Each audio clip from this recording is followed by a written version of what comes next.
po sila, oh. Nag-aaral silang mag-ranging.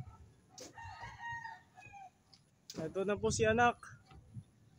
Inalpasan na po natin si anak. Ayan guys. Ang taas na lipad guys. Naku po. Sana makauwi pa. Ayun na sila. Nasaan na kayo? Aba. Nawala na. Abaw. Tinangay na yata niya no. Aba. Tinangay na.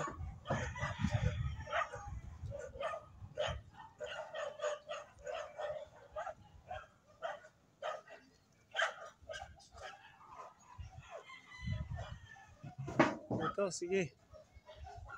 Alam ko na yan. Mamaya ako na lang sila i-check. Nag-ranging yata. Ay, umuwi kayo. Ito yung iyon natin. Oh.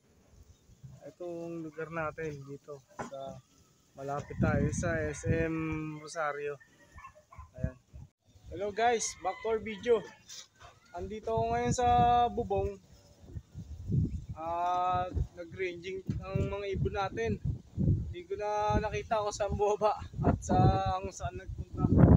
Hanggang ngayon parang nalipad pa. Enjoy nila yung labas. Kasi after nung umuwi si anak dito sa ating loft. Ito yung loft natin. After nung umuwi si anak sa ating loft, ngayon ko na siya inalpasan. Natatakot kami ng mami tupan. Gusto namin na siya alpasan. Kasi nga, wala pa kami tiwala sa kanya. Totally rapid sa amin. Ito guys ang bubuhayin natin to. Bubuhayin natin tong ating loft sa taas. Kasi parang crowded na sila doon. Nag-aagawan na sila ng pwesto. Ito ang trapping natin sa taas, guys. Meron tayong release door at saka T-trapping. Ayan. Pinatay na natin yung mga halaman kaya ganyan na, mga tuyo na sila. Ayan. Mga tuyo na sila kaya ganun. Ayun. Hanggang ngayon hindi pa nabalik yung mga ibon natin. Ito, mga kailangan natin pang gampanan dito sa ating loft. Ayan. Bukod doon sa trapping natin ng kanina, nakita ko, meron tayong additional ng trapping na nandito naman sa kabilang side. Ito, ayan yan. Di-trapping din po yan, guys. Nakikita nyo po na malungkot yung ating loft sa taas. Flyer natin. Puro baging na tuyo, mga sakati na tuyo. Kasi nga, sinisimulan natin linisin yung bubong. Ang iniisip ko, pag bumagyo na naman, wala nang kakapit sa bubong. Pero, frankly speaking, kailangan din natin talaga linisin yung bubong natin. Kasi nga, bukod doon sa nagapang na yung mga sakate, baka akitin tayo ng mga daga. Ito tayo sa loob natin sa taas. Kailangan natin to. Shout out sa Degraded Boys dyan sa Gedli. Andito ang daddy tuta nyo. Sa anak ko na nasa Cuevas, si Lucky. Anak, ingat ka dyan. Sensya ka na sa papa. One day na, malalaman mo. Ibig sabihin ng one day. Okay? Kaya ating Sandy, kay Sandy, work lang. Ayan. Ang ating buhay kalapate. Talagang mahirap. Parang hindi ko na alam saan dumapo yung lima na yun.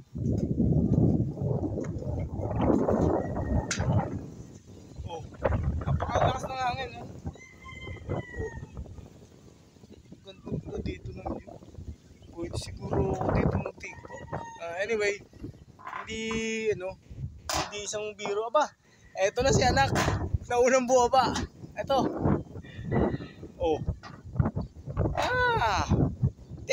Meron pa ng kasama. Si Toto. Kasama niya. Nakakatuwa naman, sila pala yung lima na magkakasama kanina. Oh, ayun, nasa likod ko, tatlo na sila. Kasama na si Bertang. Ayan guys, ito ang ating loop sa taas. Ito, may release door din dito sa ating flyer. Ito, bukod doon sa pinakita ko muna. Ayun, muntik na mahulog. Ayoko pa naman mahulog sa iba. Ito, may release door dito na the moment na naipon na sila rito, pwede natin ito i-release. Tapos pagbalik nila from ranging, pagdapon nila, dito sila babagsak. May T-trapping naman dito. Ayan, yan guys. Hindi ko pa natatapos kasi yung landing board dito na plano ko sana.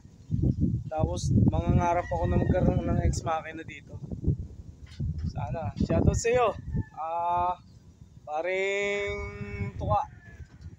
At saka yung idol natin sa pag-iibon, si Boss Jerry Calitis. Shoutout sa inyo. Na-disgrasya yung bigay nyo sa aking dalawang baby. Pero anyway, may itlog na yung ibon nyo na si Pulanggi, saka si Jumbo. Yung ibon ni Boss Glenn Malinay. Shoutout sa iyo. Aiden Malinay Lop. Ang idol natin sa pag-iibon. Nangangarap lang din po ako kay Jeff Carlos. Shoutout din sa iyo. Na meron din siyang trapping system na kagaya ng kay Ex Machina. Kaya nangangarap lang din ako. Lakas ng hangin dito guys. Oh, lakas ng hangin dito guys. Nakita nyo guys, ang lakas ng hangin. Liparan ng mga ibon. Lakas talaga ng hangin dito. Oh yan. Parang tumataas ng airline ni Daddy Tutan. Anyway, thank you guys sa pagsuporta nyo sa ating mumunting channel, ang Tuton Lop. Na sadya po talagang ginagampanan namin yung ating pag-iibon sa kanila, pagiging pinaka-daddy nila. At somehow, some other time, na magampanan natin yung paglilinis ng entire loop. Kasi naging busy tayo the whole week. Dahil syempre, payment sa renta, payment sa Meralco, sa Nawasa. Syempre, marami tayong payment. Saka kailangan din natin bumili ng gas, LPG. Kailangan yun. Kaya ito ang buhay ni Daddy Tutan. Ayan na sila, tatlo na, dalawa na lang. Ayun, pumitik ulit sila. Dalawa na lang inintay ko, kaya lang pumitik ulit sila. Ayun, naging 6 na sila guys. Mukhang merong mamamasyal. Tingnan natin. I'll be back.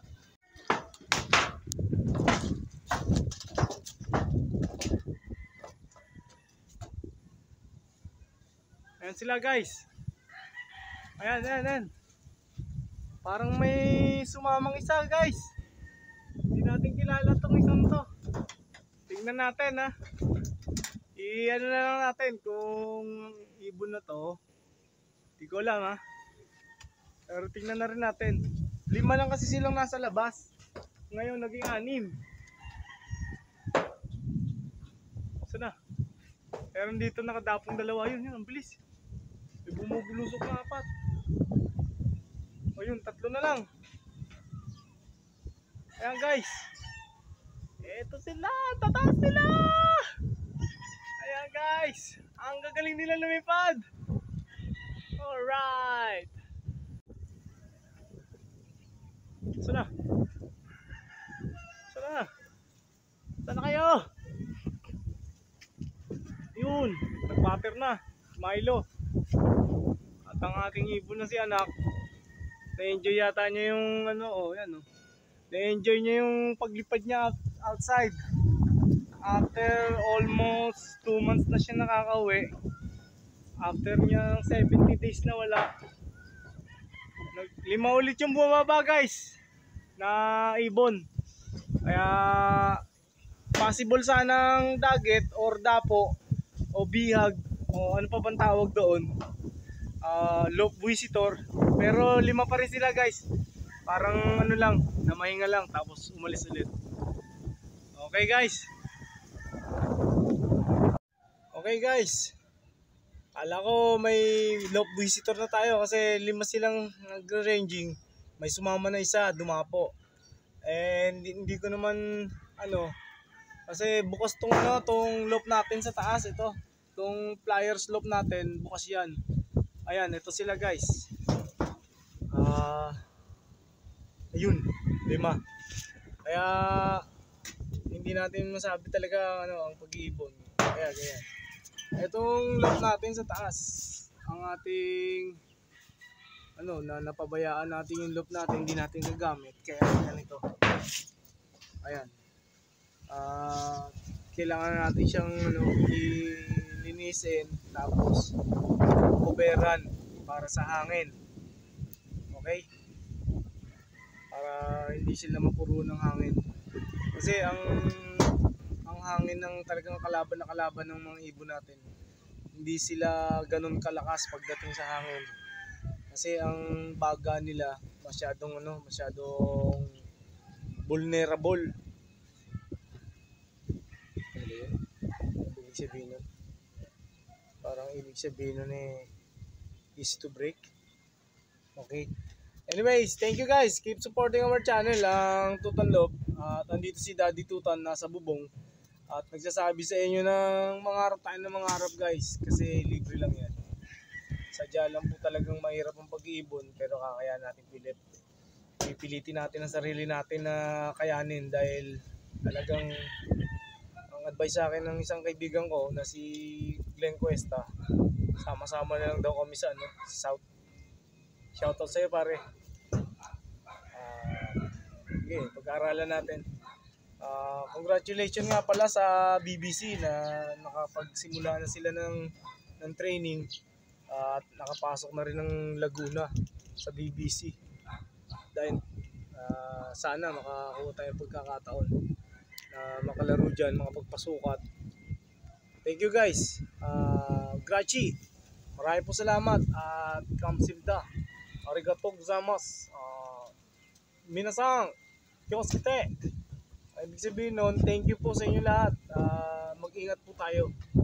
Tayong lahat po. Salamat po sa pagkakataon na to. Thank you guys. Grats.